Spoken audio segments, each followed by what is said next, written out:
Ivona Baniček. Ja sam pročelnica alpinističkog odsjeka Zagreb Matica i mlađa alpinistička pripravnica i bila sam mama krovnjača u akciji u Petrinji.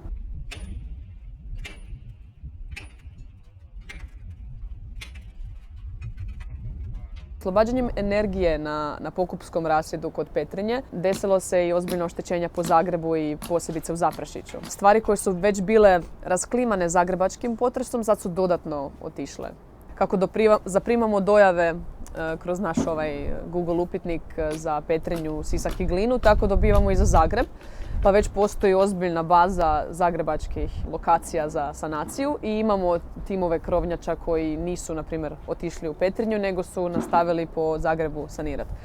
Trenutno se nalazimo na Britanskom trgu 5, na vrhu glazbene škole Blagoje Bersa, gdje je jedan veliki peterorupnjak dimnjak koji je oštećen bio tijekom zagrebačkog potresa se dodatno sad oštetio i moramo ga skinuti da ne bi pao na dvorišnu stranu gdje prolaze prolaznici i korisnici glazbene škole. Građanska, gerilska, volonterska inicijativa Alpinisti pomažu, odnosno Ninja krovnjače, je nastala nakon zagrebačkog potresa kada se iskazala potreba za djelovanjem s obzirom na neaktivnost nadležnih službi. I u 2,5 tjedna akcije u Zagrebu smo riješili 300-tinjak krovišta, što je oko 1000 dimnjaka. I ostala je ta neka baza ljudi koji su to svoje nekakvo alpinističko, speleološko, penjačko znanje dodatno proširili u ovom industrijskom, tehničkom penjanju po krovovima. Tako da je bilo samo napisati kad se desilo ovo u Petrinji mobilizacija i ljudi su se odazvali i upotrijebili svoje znanje i iskustvo da pomognu dalje. Potres se desio taj jači 29.12. u 12:20 sati. Problem je što smo se ustrali prvo jer smo imali tim krovnjača na krovu već dole. Uopće nisu informacije dolazile, tako da nismo znali u šta idemo. Sam smo se tak potrpali i 2 auta su krenula iz Zagreba. Kad smo došli tamo, našli smo se s tim našim timom. Bili su baš u centru, na trgu hrvatskih branitelja, kada je one ljude poklopila u biti zgrada. Izvlačili su onu djevojčicu koja je poginula i još su komunicirali s njom dok su micali ruševine s nje. I to je bilo onak ratna zona. Znači, porušene zgrade, ljudi vrište na cesti. Ne znaš uopće, nema nikakve direktne zapovjedne linije, nikakve informacije. Imamo puno članova koji su u GSS-u, a njima je dana direktiva da se nađu na parkingu Lidla u Petrinji i kao tamo čekaju daljnje zapovjedi. Kao gle, idemo i mi tamo, mislim, kad oni dobiju i mi ćemo i da nas usmjere gdje trebamo doći pomoć.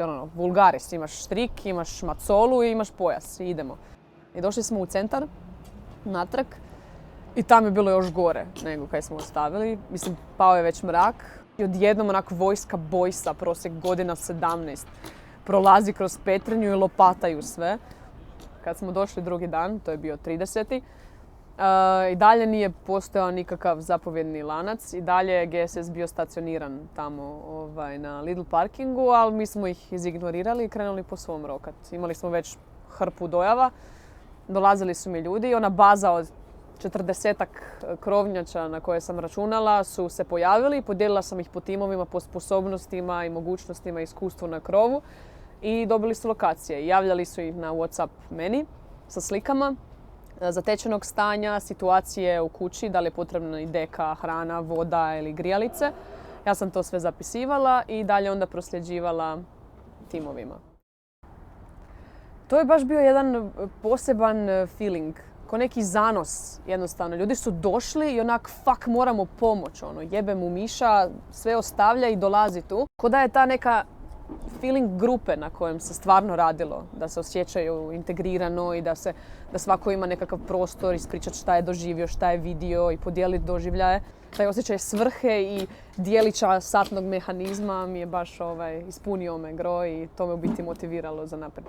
Među krovnjačama, znači tijekom cijele akcije od 12 dana plus ovo kasnije što je bilo, nije bilo niti jedna ozbiljna ozljeda. To su stvarno ljudi koji imaju iskustva iz zagrebačkog potresa i u špiljama i na stijenama, pa je to minimalizirano. Stvarno se jako trudimo da se radi na toj sigurnosti i da nema nekakvih prostora za pogrešku. Cijelo vrijeme kroz čitavu akciju nam se ljudi bez iskustva koji imaju samo opremu priključuju i onda ih treba integrirati u neki tim koji je već iskusan da brzo skupe know-how i mogu nastaviti onda sami dalje. Tako da to je dalje otvoreno jer mislim uvijek će biti socijalnih slučajeva kojima želimo pomoći i nastavit će se ta akcija još mjesecima.